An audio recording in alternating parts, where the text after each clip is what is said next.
Vamos lá? Bom dia! Tudo bem com vocês? Salve, meu povo! Vamos lá, vamos querer mais um dia bem. Estamos aqui mais uma segunda-feira, mais um Pode Ser Podcast. Temos convidados na mesa hoje, coisa linda. Queria agradecer a presença de todos aqui, Daiane, o Samuca, o Fábio. Mais uma semana, como sempre, eu gosto de avisar. Primeiro, acessem o meu Instagram, @psicopedramado. Lá tem um link do canal do YouTube para vocês assistirem. Quem está assistindo na TV, quiser assistir mais um pedaço do papo, ficou curioso, tem alguma parte que quer retomar, quer assistir tudo de novo, tá lá no YouTube. É só acessar, entra no meu perfil do Instagram lá, que tem um link do grupo do Telegram, do YouTube com o canal. Fiquem bem à vontade. Tem até o meu WhatsApp lá, que você vai fazer contato, prende o grito, tem o DM. Não falta canal de comunicação. Fiquem bem à vontade e cheguem pra gente poder trocar ideia, ok? É lembrar sempre, como sempre lembro que é importante, que o Pode Ser Podcast é um espaço de acolhida, então a gente trabalha aqui para que as pessoas sintam-se confortáveis para poder trocar ideia e que aqui nós aceitamos todos como são, sem críticas e sem obrigação de concordar também. Bem, doutora Daiane, seja bem-vinda, querida, fica à vontade, te apresenta, conta um pouquinho quem tu és, de onde é que tu vem. Então, né, bom dia a todos que estão nos assistindo. Meu nome é Daiane Carrasco Chaves, eu sou oceanóloga, sou servidora pública federal, trabalho na Universidade Federal do Rio Grande, casada, mãe de 2 filhas, amiga do Samuel há muitos anos também, conheço esse rapaz há bastante tempo, fruto da escola pública, né? Sempre estudei em instituições públicas com muito orgulho. Atualmente, então, né, trabalho no Instituto de Ciências Biológicas da FURG. Acabei de lançar um livro, virei escritora, por acaso. Então eu estou aqui para trocar uma ideia com essa galera aí. E acho que é isso aí. Qualquer coisa a gente vai se falando aí. Me diz uma coisa, Daiane, tu nasceu em Rio Grande? Sim, Papareia, Rio Grandina, com muito orgulho. Naquela época tu nasceu em que hospital aqui? Na Santa Casa do Rio Grande. Massa. E tu foi criada nesse princípio de vida em que pedaço da cidade? Olha só que interessante. Eu sou papareia e cria do Bucos. Eu estou no ensino fundamental no Bucos. Estou ali. Eu estou no Cipriano Porto Alegre, não estudei no Bucos, né? Mas sempre vivi ali naquela zona ali do Bucos, né? Sou da Rua Acre ali. Bem, Brasil. Da Brasil ali? Bem pertinho. Então aquela zona ali sempre foi, né, o lugar da minha infância. Cresci ali. O Bucos tem uma história interessante, né? É um bairro operário da cidade. Ele foi originado da realocação de pessoas lá do BGV, né? Quando foram fazer uma ampliação de uma área portuária. Então, desapropriaram as casas e realocaram, né, os primeiros moradores lá. Meu avô foi um desses moradores, né, precursores ali do Bucos, né? Então, foi minha família, né, digamos assim, acompanhou o crescimento do bairro, né, desde muito cedo. É bem legal. Bem, e aí tu estudou, então, em que colégio? No Cipriano Porto Alegre. Lá em cima, lá no Bosque. Isso. Ali, hoje em dia, ele tá ali no Matadouro, o colégio, né? Tá. Mas ele ficava ali na Henrique Pancado. Eu bem confundi, ali, então. bem na frente da orla ali, né? Então, eu estudei todo o meu ensino fundamental ali. Depois, no ensino médio, eu fiz magistério no Juvenal Miller. Bem... estudei ali também, né, no magistério, aí fui pro centro, né, virei, né, uma garota do centro, mais metida do centro ali, e depois, então, eu fiz a faculdade de Oceanologia, passei 5 anos da graduação ali, aí depois, né, minha história deu uma guinada, eu fui pro Amazonas, passei 2 anos no Amazonas, estudando insetos. Boa. Isso, era o Meu mestrado. mestrado, meu mestrado lá. Depois voltei, fiz meu doutorado em oceanografia biológica, mas continuei trabalhando com insetos. Trabalho com insetos de pântanos salgados, né? Insetos de marismas. Bem. Com dípteros, né? Mosquitos e essa galera aí toda, né? Que todo mundo só vê a parte ruim. Suga meu sangue, não sei o quê, né? Mas eu enxergo beleza neles. Boa. Tem uma sobrevivência grande de material biológico, né, que é produzido nessa estrutura de marisma, né? Sim, tem bastante. É bastante pujante a vida nas marismas, né? Só que existe uma idealização muito grande que vida só tem na África, na floresta, e por aí. Mas se a gente for parar para pensar um pouco, né, as zonas urbanas são ricas de vida, né? As marismas são ricas de vidas. É muito comum, por exemplo, a gente estar num bairro da cidade, de repente a gente olha no fio, né, do poste, tem um carcará, por exemplo, que é uma ave de rapina, que é uma ave caçadora. E só que a gente tem que estar com o olhar atento para prestar atenção nessas coisas, né? E muita gente não, e muitas vezes não estamos. Sabe, Daiane, que eu gosto muito de fazer terrário, etc. E isso que tu tá falando é uma realidade, porque existe um rol de espécies de plantas que são próprias e que são queridinhas dentro do terrário.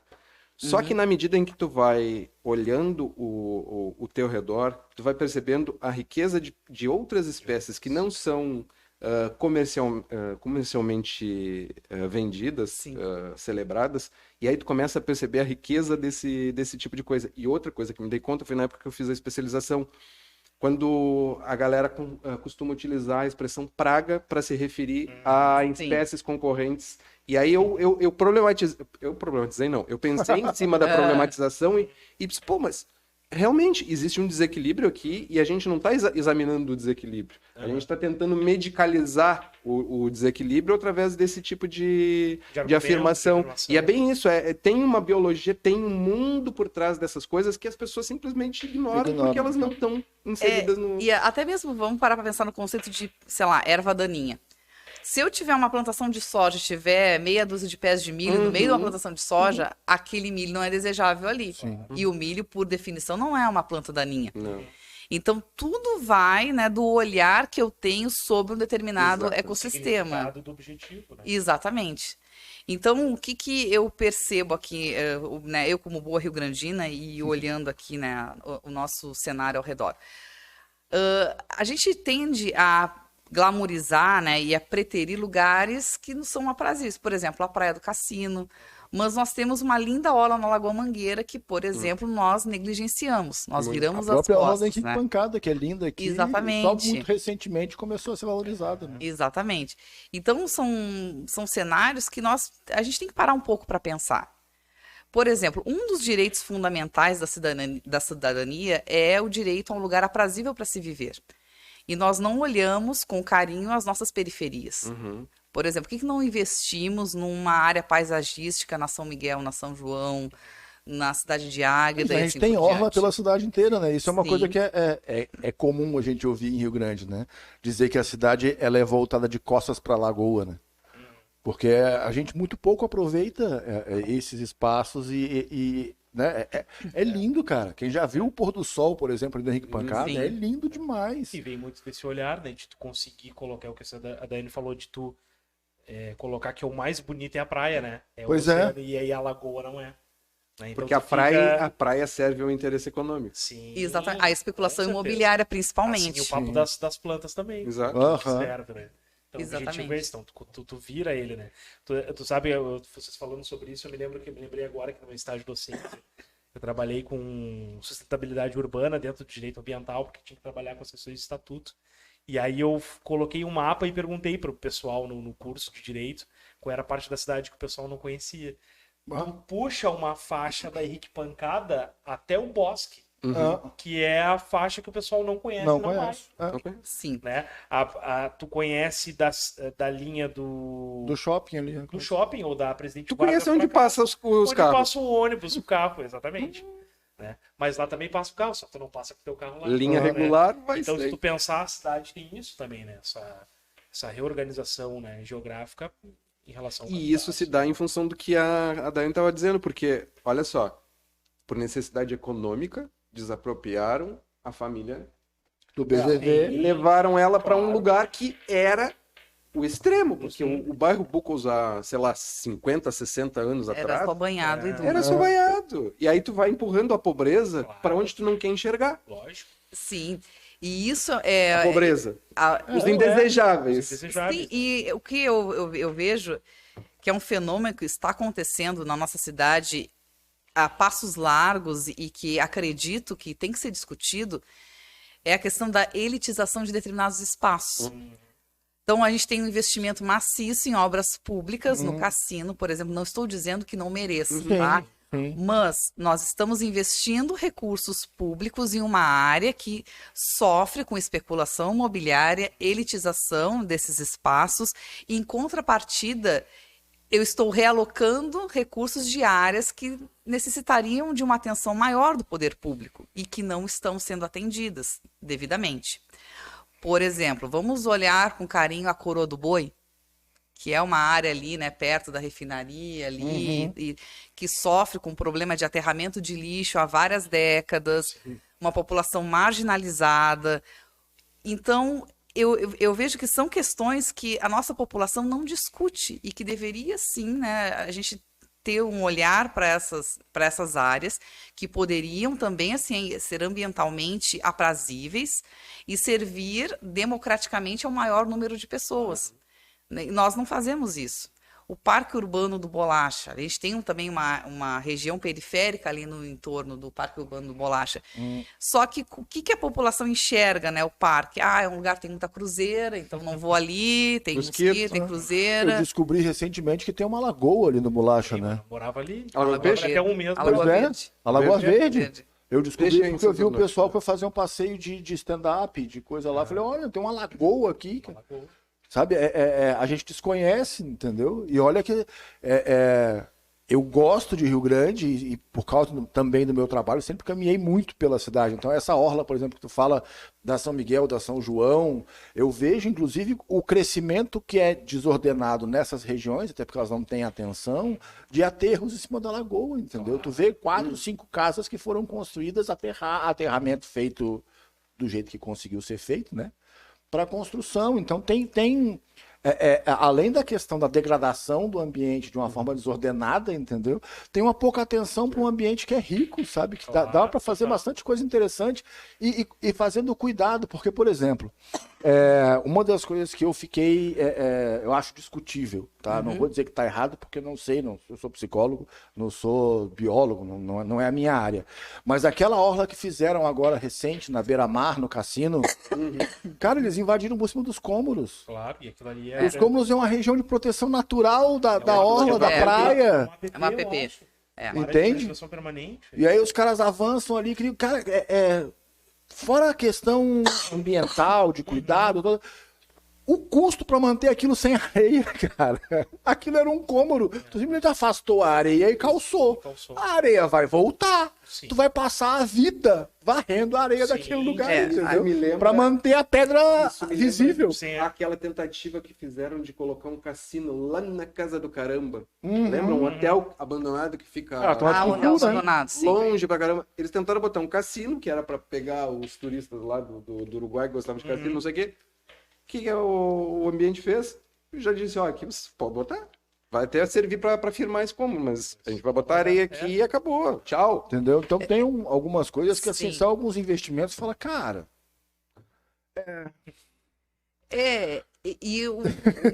Essa região ali realmente, né, é uma região que tem a questão das dunas e para que dê certo tem que haver um esforço de conter a areia a partir de plantas nativas para fixar, né, as dunas permanentes ali, que nós temos algumas dunas permanentes ali.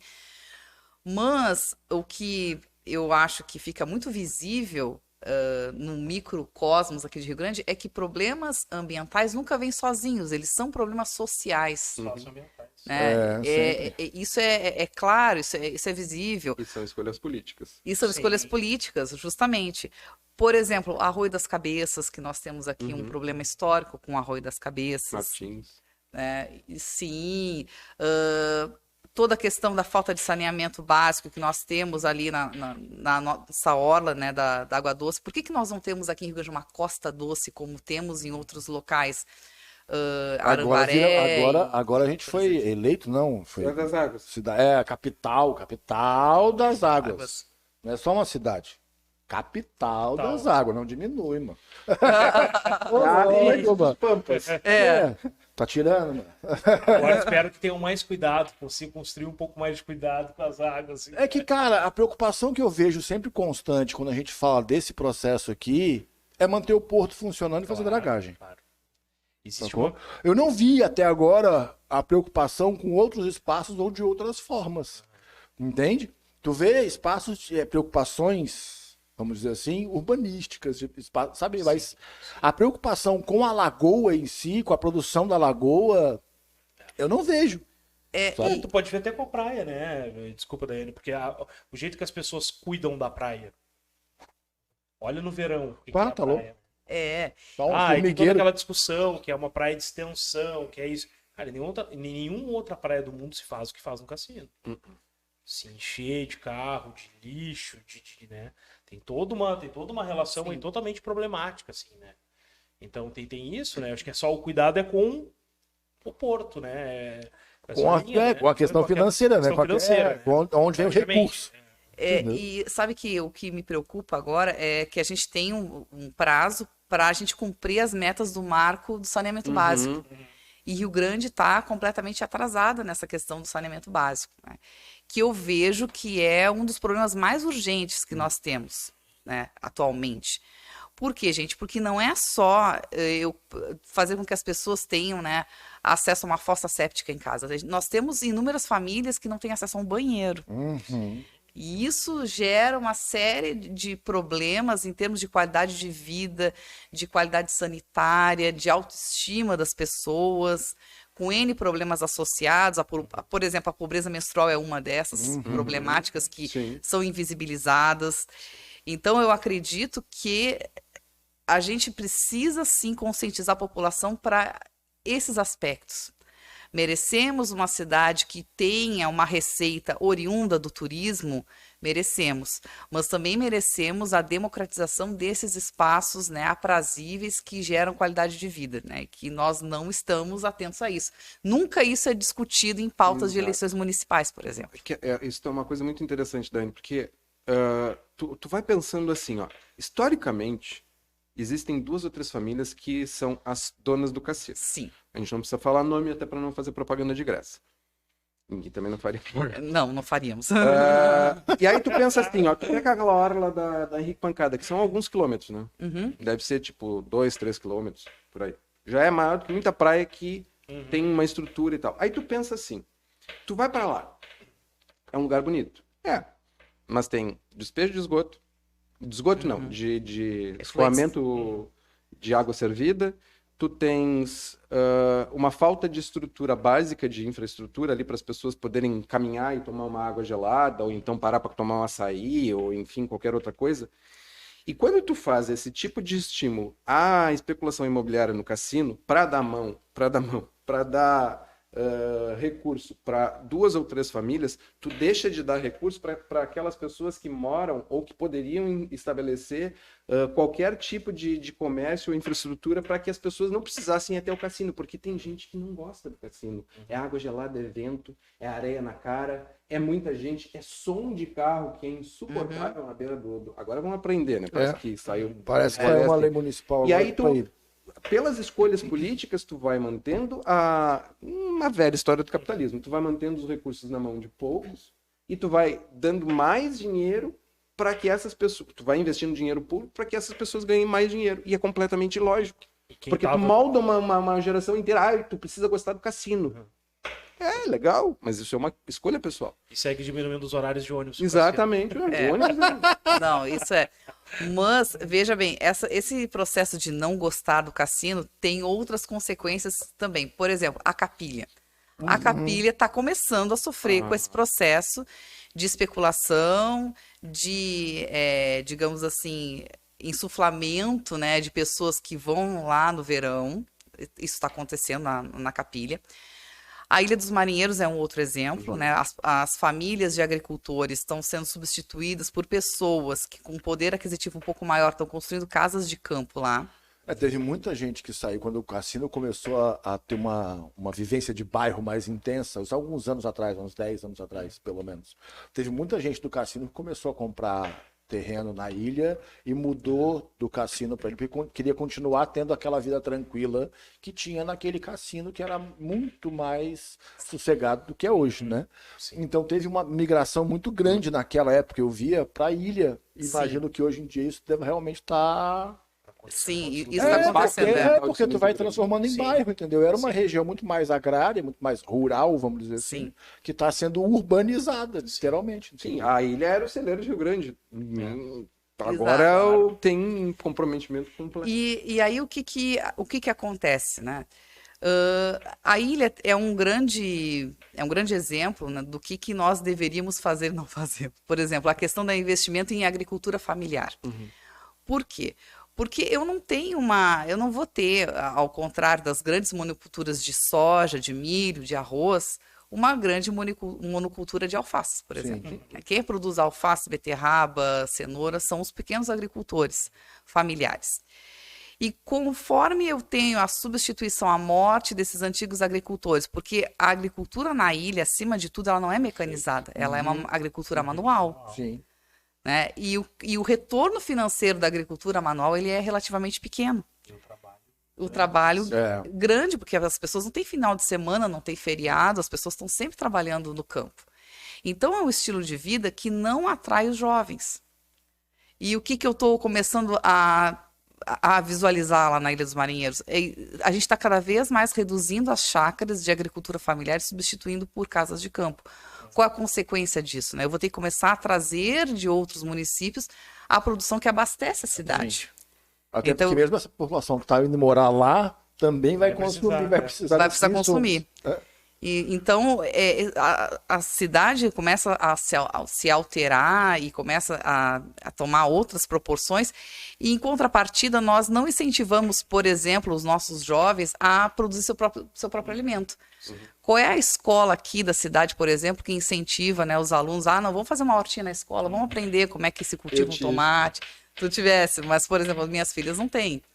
Técnicas agrícolas. Técnicas agrícolas. Então, são situações que a gente vê que estão se alterando, né? E fazem diferença, sim, na vida das culturas modernas. Sim. Hoje em dia, eu acho que uma das habilidades que a gente tem que repensar como gestores, como educadores, é justamente essa coisa do, bom, se eu sou o que eu como, então o que eu sou? Exatamente. Né? Tem um detalhe aí, agora tu falou da questão de Sinai, etc., essa relação que a gente está deixando para essas gerações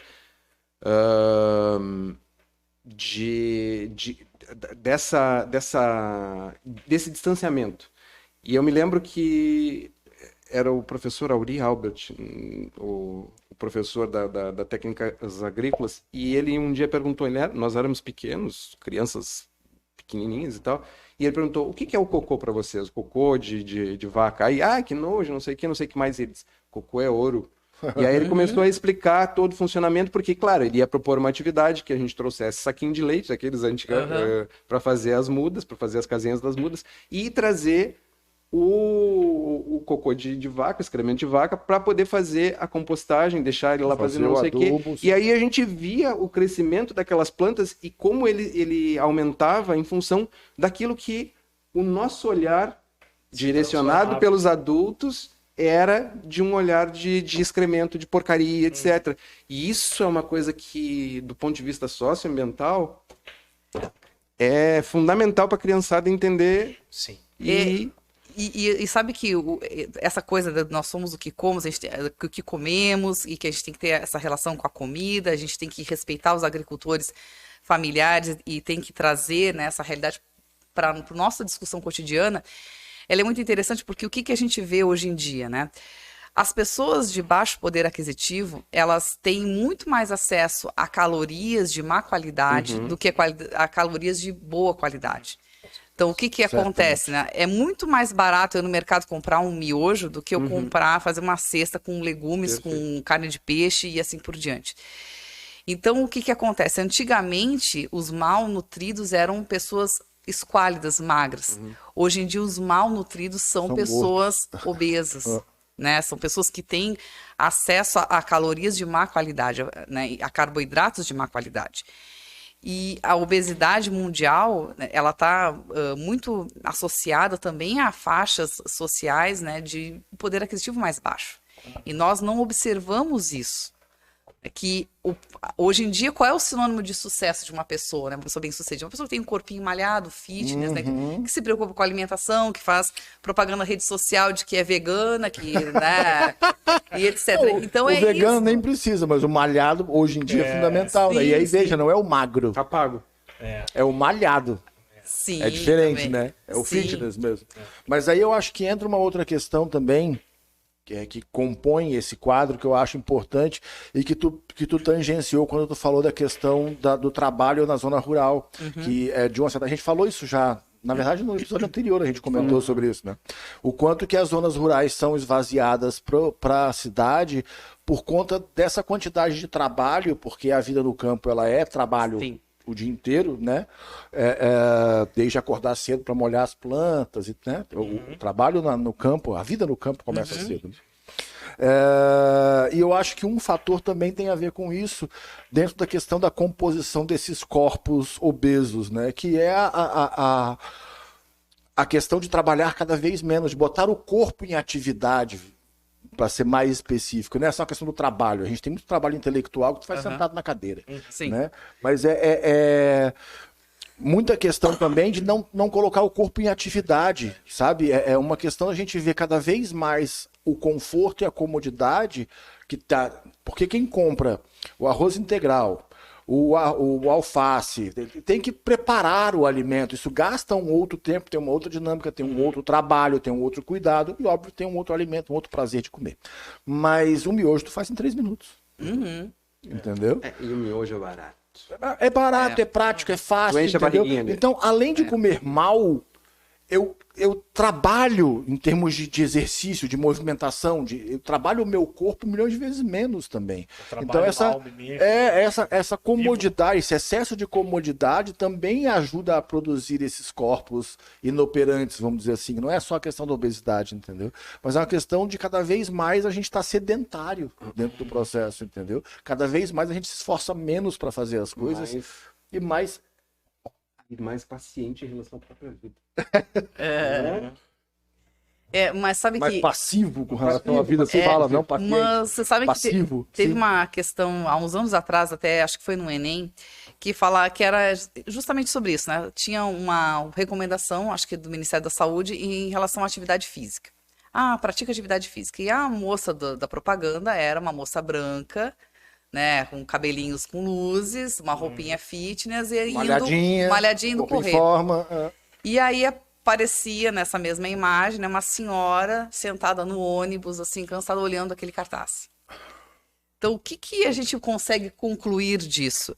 Bom, que uma pessoa que tem que acordar às 4h30 da manhã para pegar 2 conduções, chegar no trabalho, trabalhar como caixa de supermercado o dia inteiro, sentada, e vai fazer a mesma jornada de volta para casa, ela não consegue se dar ao luxo de tirar um tempo para si mesma, para cuidar de si, para escolher racionalmente o que vai comer. Então, o que a pessoa acaba fazendo? A pessoa, eu tenho aqui um macarrão instantâneo, eu tenho uma bolacha recheada, vou fazer isso aqui, vou sentar, vou assistir minha novela. Uma salsicha no máximo para poder cozer um molho pronto e já... Sim, e acabou. Então, o que acontece nesse caso é que não é que aquela pessoa tenha uma passividade em relação ao próprio corpo, é consciente. Mas acontece que a demanda de horas, né, para deslocamento, o baixo salário recebido por uma atividade de 8, 9, 10 horas, façam com que aquela pessoa esteja no modus operandi de sobrevivência. Sempre. Né? E é o que a maioria da nossa população brasileira está vivendo hoje, é no modus sobrevivência. Para vocês terem uma ideia, né, quando eu estava escrevendo aqui o Rosa Dione, que fala sobre a esquistossomose, etc., eu tive acesso a um dado muito preocupante: 30 milhões de pessoas no nosso país não têm acesso à água potável, regularmente falando, né, na sua residência, no lugar onde vive. Então, como é que a gente vai falar de desenvolvimento, né, de liderança global, etc., num país onde 30 milhões de pessoas não têm acesso à água potável? Não, que não é que... Veja, água potável não é uma coisa que esteja em falta no país. Exatamente. Entende? Aqui tem alguns lugares do mundo em que isso é um problema por si. Aqui, não. A gente usa água potável para resfriar a ferro. Para lavar o carro. Para lavar minério. Sim. Entendeu? Sabe? A gente dá água potável pro gato beber, entendeu? Para gado. Então é isso que a gente começa a refletir, né? A gente começa a olhar sobre diferentes camadas. Por exemplo, né, como é que eu comecei, né, a me preocupar com essas coisas, etc. Há uns anos atrás, eu tinha escrito um projeto de pesquisa sobre mutucas, uma doença que é causada por mutucas, que acomete cavalos. A mutuca pica o cavalo, transmite um protozoário, o protozoário se instala no cérebro, o animal perde o controle das patas traseiras, é chamado de mal das cadeiras. Então eu escrevi um projeto de pesquisa para pesquisar essa doença. Foi a época do governo Bolsonaro, não preciso nem dizer que os cortes da pesquisa, né, foram gigantescos, a gente não conseguiu dinheiro. Quando eu estava organizando lá meus PDFs, eu comecei a perceber que eu tinha muito material de doenças comuns na década de 70. Porque muitos pesquisadores que trabalharam com mutucas trabalharam com outras doenças e eu fui relacionando. E eu pensei, bom, vou fazer um artigo de revisão. Aí comecei a escrever, comecei a colocar muito da minha opinião pessoal, não dá para um artigo de revisão, vou transformar para um texto didático para trabalhar em escola sobre esse assunto. Começou a ficar chato, não, mas eu vou começar a ficcionar aqui e ali. Quando eu vi, eu tinha um romance em mãos, né? Boa. E um dos problemas epidêmicos que foi muito grave no país durante muito tempo foi a esquistossomose, que é uma doença basicamente associada à falta de saneamento básico, né? Falta de banheiros adequados, a falta de tratamento da água. Explica para nós como é que funciona a esquistossomose, porque eu acho que vai ser importante para muita gente entender o que é. O que é? Tá, o que é? O que é o vetor, como é que Isso. funciona? Então a esquistossomose basicamente é a barriga d'água. Aquela que a gente vê, aquelas imagens antigas do Nordeste, aquelas crianças tudo correndo peladinho com aquela barriga enorme, é a barriga d'água. Como é que essa doença é transmitida, né? Bom, as pessoas acabavam usando a água para fazer comida, lavar roupa, muito próximo ao lugar onde elas tinham as latrinas, os banheiros. Água contaminada. Assim. Água contaminada. Então, o esquistossoma, então, que estava presente nas fezes, acabava indo para a água, sofria uma série de metal. É um animal que sofre muda, tem um ciclo complexo. Mas o hospedeiro dele na fase aquática é um caramujo. Então tem um caramujo ali, tem as cercáriazinhas e tal. Quando o cidadão entra na água de pé descalço, o vermezinho, entre aspas, sai do caramujo, penetra no cidadão pelo pé. E recomeça o ciclo. Tá? Então é um ciclo complexo, mas para as pessoas entenderem é basicamente isso. Tá? O que acontece no corpo quando esse bicho entra? O que ele faz? Puxa, uma série de estragos, né? Começa a fazer uma série de lesões parasitárias em vários órgãos, né? No então intestino. Ele cai na circulação e Isso, passeia. E começa a passear Tá. e faz a migração errática, tem uma série de consequências metabólicas no corpo. E ele começa, então, a afetar intestino, fígado, bexiga. O corpo, para se defender, começa a acumular líquido na cavidade abdominal, começa a formar, então, Sim, né, a aquela barriga barriga d'água característica, etc. Então, o que acontece? Eu queria mostrar para essas pessoas como é que era o Brasil antes do Sistema Único de Saúde, como é que era a vida, né? Boa. Focando numa epidemia comum da época, que era a esquistossomose. Para quem não sabe, assim, né? O Sistema Único de Saúde foi criado em 1988 com a nossa Constituição, mais especificamente em 90 com a Lei Orgânica da Saúde, né? 80. Isso, né? Então, o que acontece? Antes dessa data, só tinha acesso à saúde quem contribuía para a Previdência Social, quem tinha carteira assinada, basicamente. Naquela época, a ideia de saúde é que a ideia de suporte em saúde era fornecida para quem era produtivo. Claro. Sim. Então só se cuidava e só se olhava para a saúde do trabalhador. Por isso, na época, os INAMPs, o atendimento médico era fornecido pela Seguridade Social, a assistência social e a saúde, nesse sentido, em termos de política pública, nascem juntas. Com a diferença de que o SUS foi criado em 88 e o SUAS alguns anos depois, que é o Sistema Único de Assistência Social, que muita gente nem sabe que ele existe. Mas tá, desculpa, querida, porque eu sou muito defensor do SUS. Eu também. Eu milito muito na causa. Eu também. Mas então o que acontece? Quem não tinha carteira assinada, tal, não tinha acesso por exemplo, a uma ficha, as famosas fichas para ser atendido, saúde, né? Não existia isso. Também não existia o Instituto Médico Legal. O IML também foi criado depois da redemocratização do país. Então, o médico, que muitas vezes que era contratado por uma prefeitura, ele tinha que fazer os atestados de óbito. Então, ele ficava um tempo no posto de saúde, um tempo no necrotério, fazia as autópsias, entregar para as famílias o atestado de óbito, etc. Então, eu comecei a reunir esses dados e criei, então, né, esse romancezinho aqui. Então, como é que, né, eu tive essa ideia, assim, né, de fazer um panorama da saúde da América Latina. Então, O romance começa em 72, com o terremoto da Nicarágua, né? Porque o que acontece, gente? A gente tem que entender que a América Latina vivia um contexto de ditaduras, né? Uhum. E a questão da democracia era, na verdade, a raridade era ser democrático. A raridade era ser democrático. Então, em 72 acontece o grande terremoto da Nicarágua. E lá a gente tinha a ditadura do Somoza. E o que acontece com a galera lá? Manda os Estados Unidos, vários, a Suíça, vários, o Brasil inclusive também, mandam uma série de gente para lá para prestar assistência às vítimas. Só que a Guarda Nacional, que era quem deveria regir a assistência às vítimas, era extremamente corrupta. Então o que a galera fazia? Não, só vou liberar ajuda aqui para o suíço se me pagar aqui uma propina. Isso começou a gerar o caos na cidade, né, em Manágua, que foi o epicentro do terremoto. E a galera começou a ver, bom, para que exista, então, uma assistência adequada às vítimas, precisa haver uma organização não governamental em caso de tragédias. E aí surge o Médicos Sem Fronteiras.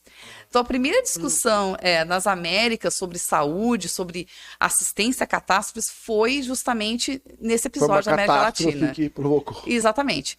Então, o protagonista da minha história, ele é um desses médicos, vai para Nicarágua, se envolve com as milícias, acaba, né, se envolvendo em umas tretas lá com as milícias e volta para os Estados Unidos, perde o emprego e por uma série de reviravoltas da vida acaba vindo trabalhar no Brasil, uma vaga num posto de saúde.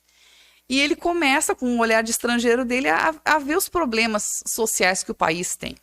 Ele começa a enxergar que o país não tem infraestrutura, o país não investe em obras, o país ele é um país que vive o século XX, mas porém com uma mentalidade colonial, né? E é o que a gente vê em muitos redutos até hoje. Né? Pois é, eu ia falar isso. Eu acho que era muito forte naquela época, porque a gente estava ainda sob uma ditadura, porque ainda tinha, mas ainda hoje a gente tem resquícios disso muito fortes no país. Né? Exatamente. Tu acabou de citar um dado anteriormente que eu acho que é representativo. 30 milhões de pessoas que não têm acesso à água potável de forma regular. De forma regular. Entende?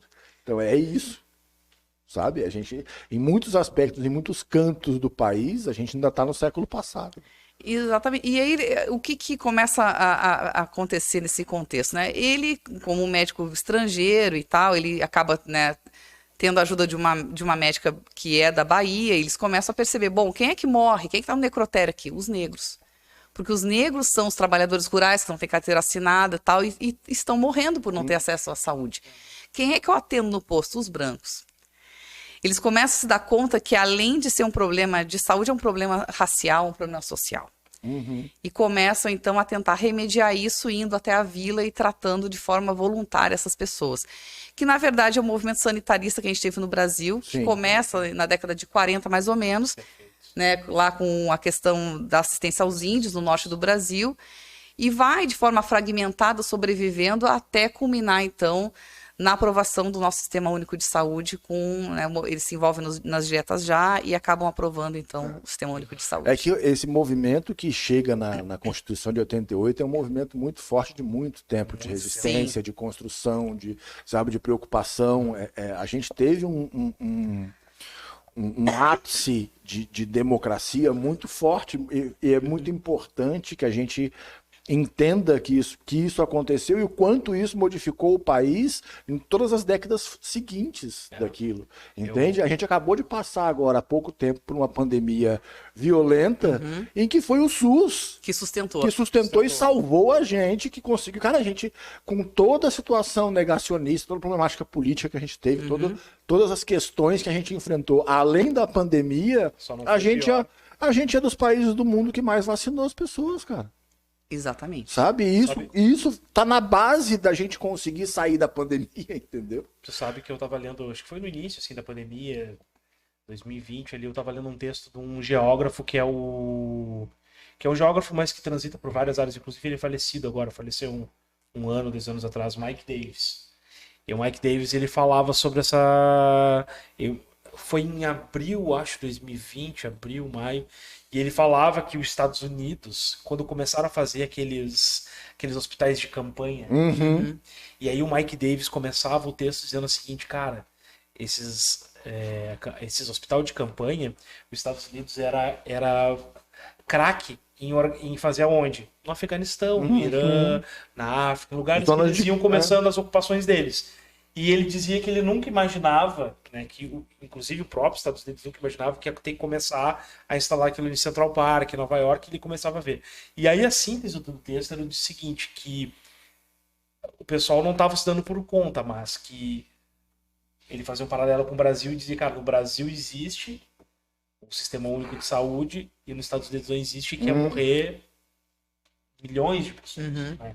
E ele falava sobre isso. E aí eu me lembro que na época eu li aquilo e pensava assim, cara, que loucura, né? Tipo, o cara, né, foi desse movimento, né? De estar organizando e conseguir fazer esse diagnóstico, né? Vai dar um problema muito grande. E veja o quanto a gente... O cara olhava e já sabia a referência, né? E dizia, cara, vai ter assim... E a outra coisa que eu queria pontuar desse movimento que vocês falaram tanto do surgimento do SUS, assim, e tal, né? É que é isso, se naquele momento histórico não tivesse tido um diagnóstico e uma organização de várias frentes, né?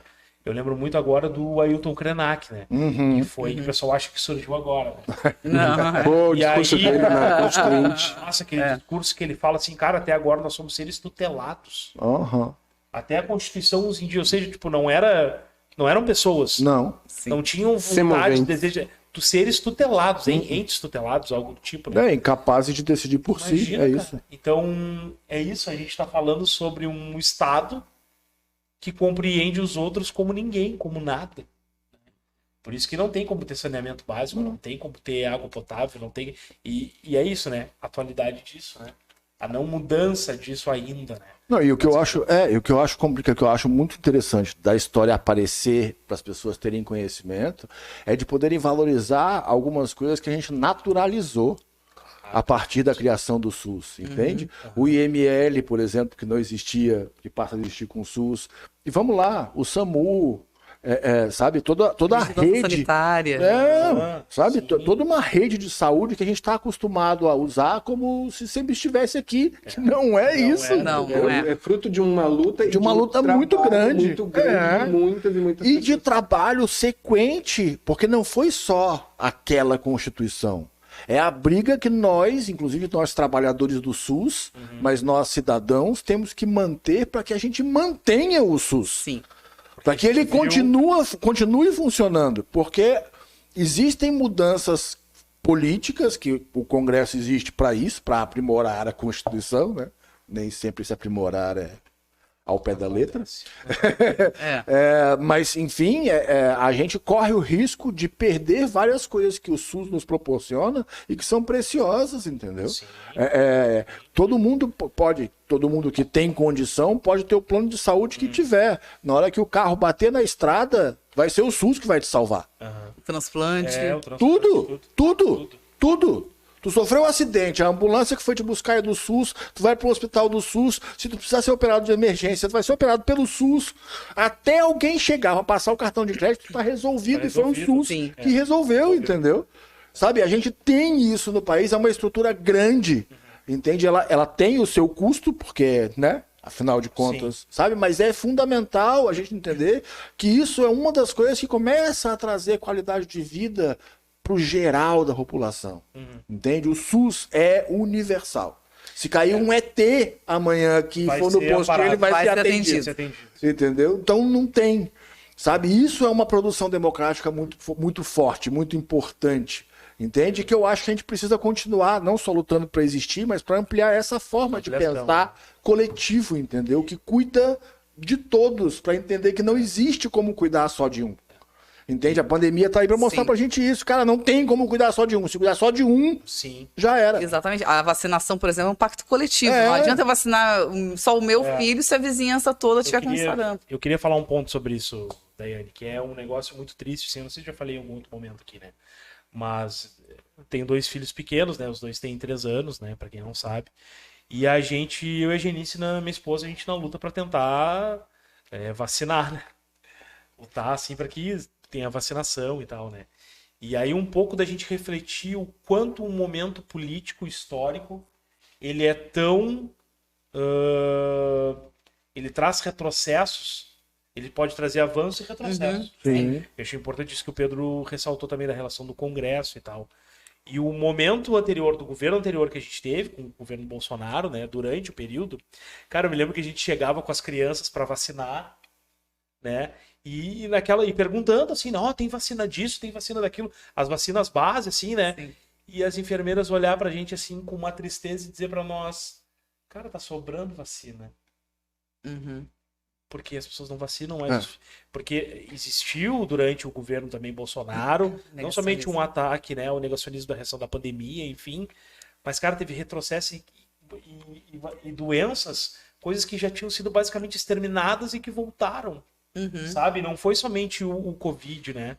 E, cara, isso é um negócio muito triste. E aí a gente cai num debate que a gente fala, as pessoas são burras, as pessoas são isso, são aquilo. Cara, existe uma propaganda muito grande, um ataque muito grande. Não, e é muito fácil, generalizar as coisas. Claro. A realidade não é uma questão de burrice ou de incapacidade intelectual, entendeu? Existem alguns movimentos ideológicos que são complicados, que atrapalham o processo, que é pesado. Alguns retrocessos vão nos custar muito caro. Sim, entende? Eu entendo que alguns retrocessos são necessários para ajustar algumas coisas e seguir caminhando.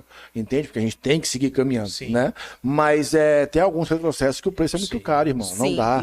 Sabe, deixar de vacinar a população, por exemplo, começar com ideias, como é que fala? Mania de perseguição?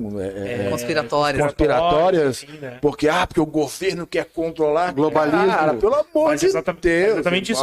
Só pra deixar registrado, assim, sabe? Cara, é demais. O quão foi difícil e triste tu ver isso, tu tá lutando pra... E tu vê que a população em si, e os trabalhadoras da saúde ali, né? Cara, a gente quer vacinar as crianças. Sabe? Mas não pode obrigar, é isso. Não pode, né? Mas a gente sabe que eu acho que é um outro fator, é o seguinte, o SUS tem mais ou menos 40 anos e tem gente que nunca viu uma criança toda empelotada entre a vida e a morte num surto de sarampo. Tem gente que nunca viu uma criança tossindo sem parar durante meses com um acesso de coqueluche. Então, o que acontece? Parece que essas doenças, que esses problemas estão muito distantes. E isso acaba com que as pessoas baixem a guarda e achem que não é mais necessário. Então, é a mesma coisa que tu acabou de falar. Parece que o IML, sempre estiveram aí e não estiveram.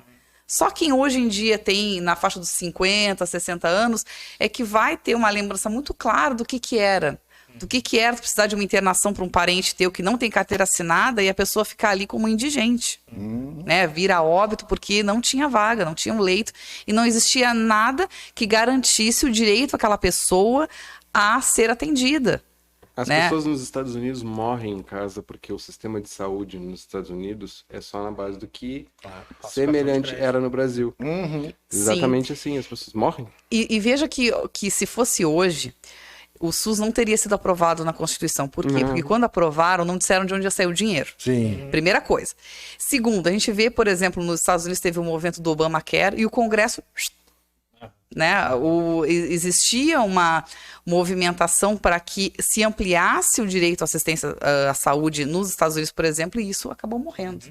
Né? Então a gente vê que hoje em dia as políticas de Estado elas são muito mais no sentido da privatização, ou seja, eu garanto o mínimo de direitos e passo a oferecer serviços para a população, em vez de garantir o que a gente chama de bem-estar social, bem-estar comum. Mercados, né? E eu concordo que volto a dizer que eu acho que algumas formas de pensar elas são danosas ao processo e que alguns retrocessos a gente paga caro, tá? Mas eu também não vejo, infelizmente, outra forma da população atual entender o que foi passado lá atrás, entende? Então tu acha que tem que privatizar? Pergunta para São Paulo como é que tá o fornecimento de luz. Que maravilha que tá aquilo lá. Pega o teu telefone e me garante a qualidade da tua operadora de telefone. É maravilhoso, não é? Falar com um atendente. Falar com um atendente, sabe? E faz uma diferente. Pega o teu filho, vai no posto, tenta vacinar ele, pra tu ver como o SUS funciona. E se não tiver a vacina no posto naquele momento, aquele profissional de saúde vai saber te indicar aonde tu vai no município para conseguir a vacinação que tu quer e o remédio que tu precisa, entendeu? Então, comparem as coisas. Mas o sistema público funciona mal. Eu não discordo. Não é isso que... Não. Entende? Mas a questão não é o sistema público funcionar mal. Ele funciona. Ele existe e funciona. Entendesse? Ah, mas tem problemas. Todo sistema vai ter problemas. Me conta como é que é o atendimento da Unimed. Cara, quer ver uma coisa? Gente? Entende? É simples.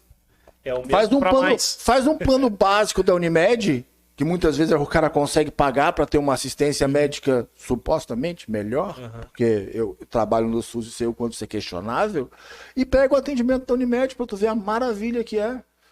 Entende? Porque dependendo do plano que tu tem, tu não faz exame, tu não... E hoje em dia a medicina funciona em cima de exames, em boa medida. Tu vai no médico, a primeira coisa que ele te faz é te pedir um monte de exame, para depois do exame ele poder te dizer alguma coisa. Entendeu? E quero aproveitar aqui para dar um abraço muito forte em todos os médicos que fazem questão de não agir assim, que avaliam seus pacientes, que têm um contato humano e efetivo no cuidado em saúde. Tá? Porque não posso deixar de dizer que não são todos os médicos que funcionam assim, né? Seria injusto com aqueles que eu considero, entende? Mas é muito isso, sabe? Existe uma mercantilização do ser humano muito grande, e se a gente seguir por esse pensamento, vai todo mundo pro abismo, cara. Não fica ninguém, entendeu? Esse é um pensamento que é muito destrutivo, é disruptivo dentro do processo coletivo do ser humano, entendeu? Nós sobrevivemos em coletivo. Sim. Entende? A questão do bem-estar individual, que hoje em dia sabe, os gurus adoram levantar. Diz, não, primeiro eu, segundo eu, terceiro eu. Disse isso. Prepara pro abismo que já vem, irmão. Vem aí. Sacou? Porque é isso, sabe? A gente tem um sistema que a gente tem muitos exemplos de sistema que funciona. Entende? Não precisa nem muito longe. A gente vendeu a Vale do Rio Doce. Ela dá prejuízo? Ué, por que vendeu então o negócio que dava dinheiro? A gente vai sentir sabe, depois, né? contra a lógica do próprio mercado. A não ser a lógica de usurpar o Estado, né? Sim. Daiane, me bateu uma curiosidade. Tu começou o livro na época da pandemia ainda? Não, foi um pouco antes. Foi um pouco antes. Eu comecei antes da pandemia. Quando a pandemia estava no auge, eu parei de escrever porque eu não queria que os fatos presentes que eu estava vivendo influenciassem a minha escrita de alguma forma, e depois acabei retomando, né, a escrita, né? E é muito interessante, né, quando a gente observa a trajetória desses médicos, né, boa parte dos sanitaristas que atuaram durante a ditadura militar foram exilados. Não porque suas lutas eram essencialmente políticas, mas acabavam, pela própria natureza do trabalho que faziam, entrando em conflito com fazendeiros, com industriais, prefeitos, e acabavam exilados. Os coronéis, e então acabavam exilados. E é interessante também observar que o nosso Sistema Único de Saúde, ele foi inspirado no modelo colombiano de saúde. Porque a Colômbia tinha, na época, um sistema democrático e um programa de assistência à saúde à primeira infância. Então, essa ideia que a pastoral da criança trouxe, né, de atender crianças de 0 a 5 anos, etc., isso já existia na Colômbia. Né? Então, essas ideias, elas permeiam o Brasil na volta desses médicos exilados com a lei da anistia de 79. Né? Então, o meu personagem, dando spoiler, ele acaba exilado, né, por conta desses conflitos, acaba retornando, né? Então, na verdade, apesar da história ela ser fictícia, né, os personagens protagonistas, eles não são reais, mas todos os fatos que eu trouxe no meu romance, eles têm uma fundamentação histórica. Sim, um romance histórico. É um romance histórico, né? Então, se passa de 72 a 79, pega esse período aí do movimento sanitarista no Brasil, no Nordeste brasileiro. Seria correto fazer essa correlação dos sanitaristas de lá com o programa de assistência do médico da família? Basicamente, é que o que acontece? O médico da assistência à família, ele vai, né, e ele tem uma, digamos assim, uma fidelização às pessoas de uma vila, de um povoado que ele atende, né? Os médicos sanitários da época, eles eram basicamente, né, pessoas que trabalhavam com epidemias, tentavam fazer o controle em campo de epidemias. Tanto que o meu protagonista, né, o Dr. Ozzy, né, que é o protagonista do meu livro, ele foi inspirado num médico sanitarista real brasileiro chamado Frederico Simões Barbosa. Ele foi sanitarista na década de 50 lá em Pernambuco, e ele combateu a esquistossomose em Pernambuco na década de 50. Então, todas essas práticas que eles fazem, de tentar fechar as valas dos riachos, de coletar os caramujos, né, de tentar educar a população, etc., todas essas foram práticas que o Frederico adotou no Nordeste na década de 50. Então, tudo isso foi baseado nessas fontes. Então, além de tu te divertir com uma escrita que foi construída a partir do teu desejo de contribuir para essa questão, tu ainda consegue te instruir a respeito de determinadas coisas que a gente simplesmente apagou ou que simplesmente foi colocado... E foi um livro bastante difícil de escrever, porque eu não queria que fosse um livro chato de ler, né? Mas eu queria que as pessoas, quando terminassem de ler, puxa, eu aprendi isso, eu aprendi isso, eu aprendi isso. Então, isso eu queria muito que fosse uma obra nesse sentido, né?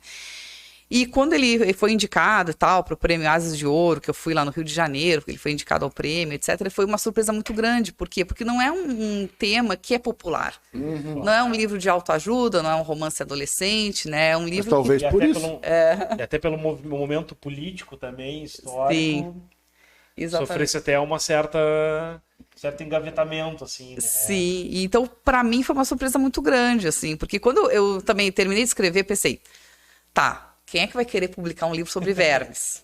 Aí mandei para a editora em 10 dias aceitou publicar o romance. Depois eu pensei, ninguém vai ler. É um livro, tá publicado, mas ninguém vai ler, é um livro sobre vermes. E aí, de repente, o livro teve uma repercussão super positiva e foi indicado. Então foi bem uma surpresa bastante agradável, né? E aí eu começo já a escrever, estou pesquisando para escrever um próximo e assim estamos. E me diz uma coisa, tu consegue ver ou tu sente como é que fica essa questão? Porque uma coisa que me chamou a atenção na tua história foi que tu não fez o ensino médio tradicional, tu fez magistério. Sim, fiz magistério. Na hora que tu me contou isso, eu falei, tá, isso deve dar um certo trabalho para passar no vestibular, porque tu prioriza algumas coisas do magistério e no vestibular, imagino que isso tenha feito falta em algum sentido. Mas agora, tu falando do livro e da tua necessidade de escrever um livro que ensinasse algumas coisas para as pessoas, quando tu pensou na carreira acadêmica, tu fez mestrado, doutorado, essa questão de dar aula ainda era uma questão muito presente? Como é que é a tua relação com a sala de aula? Interessante essa pergunta, porque quando eu estava na graduação, o meu melhor amigo, ele fazia história, né? Ele é formado em história. Ele era atuante no DCE, ele fundou um cursinho pré-vestibular solidário, na época, chamado Utopia. E foi muito engraçado que ele não tinha professor para todas as matérias. Ele chegou para mim e falou, ai, Daiane, tu pode dar aula de literatura brasileira? A gente não tem professor. Eu, puxa, literatura brasileira. Puxa vida, eu tenho que ler 20 livros por ano. Porque caíam 20 livros, aquela lista, 20 livros. Poxa, tem um monte de matéria. O curso de Oceano é integral, manhã, tarde, às vezes noite.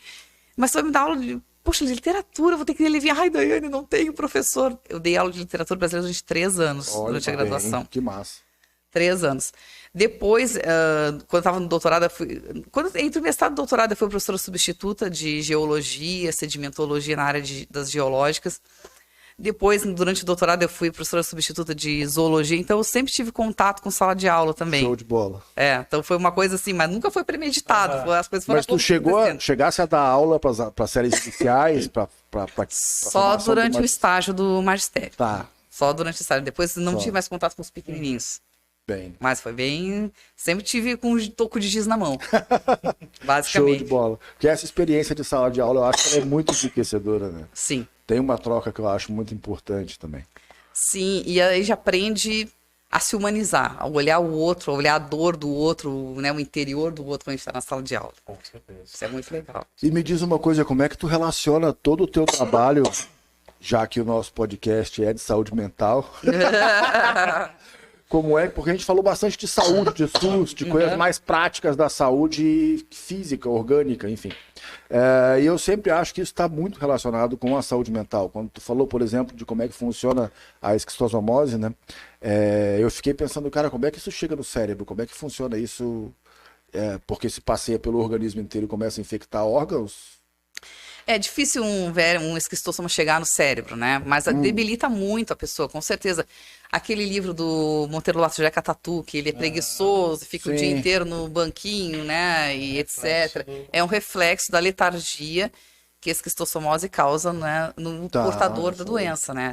Toda essa letargia, essa falta de disposição, etc. Pois é, a minha pergunta parte por aí, mas como é que tu relaciona todo esse teu caminhar, essa tua produção, esses olhares com um olhar para a saúde mental. Se em algum momento, pensando na história do livro, isso passou pelo teu pensar, se em algum momento a questão da saúde mental apareceu para ti, ou foi um ponto, Sabe assim? que essa pergunta é bastante interessante, porque assim, um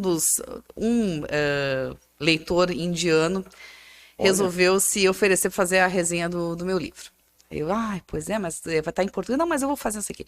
E o indiano tem uma cultura completamente diferente da nossa, né? E quando ele fez a resenha do meu livro, uma das coisas que ele colocou muito foi a questão da persistência, né? Do espírito humano, que o espírito humano, ele atinge a sua plenitude através da persistência, né? Que é o que os personagens enfrentam aqui. Eles enfrentam vários desafios e tentam controlar a esquistossomose, aí vem um surto de dengue, aí vem um surto de malária, eles estão sempre contornando obstáculos e eles não desistem, né?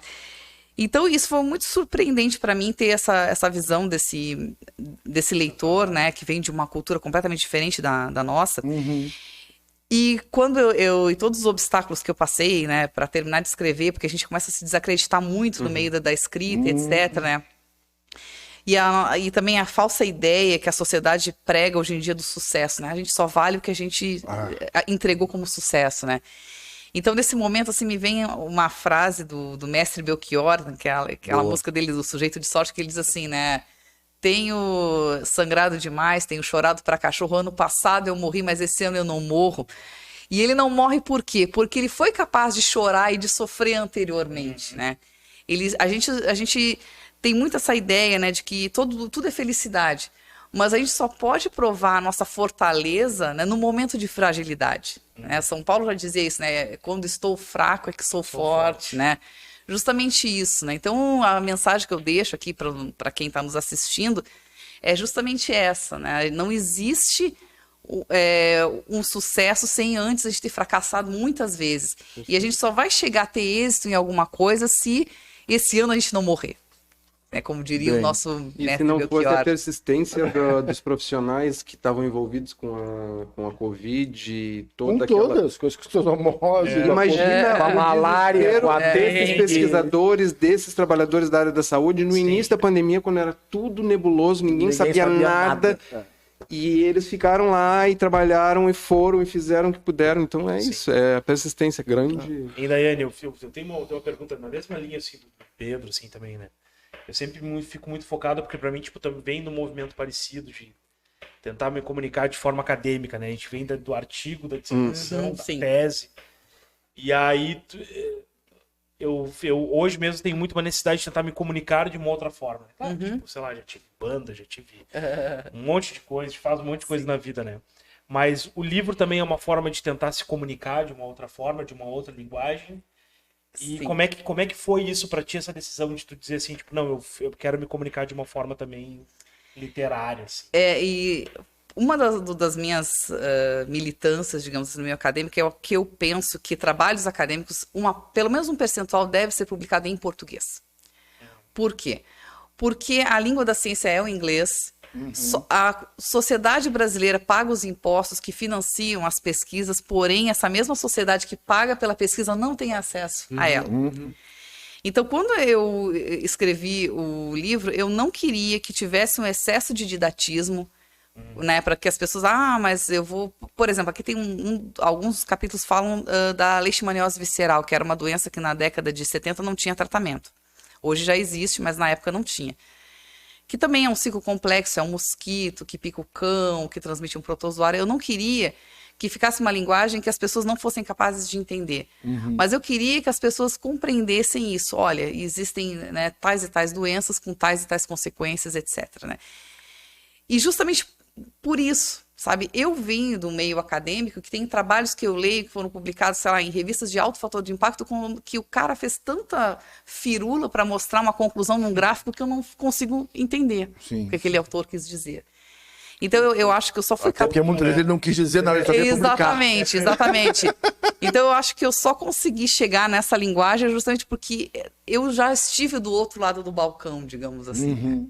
Tua intenção talvez possa ter passado por uma divulgação científica genuína, tipo quando o Einstein traduziu a pesquisa dele, a teoria da relatividade geral, para para uma linguagem que as pessoas pudessem ter acesso a questões científicas que estão sendo produzidas. Passou por isso?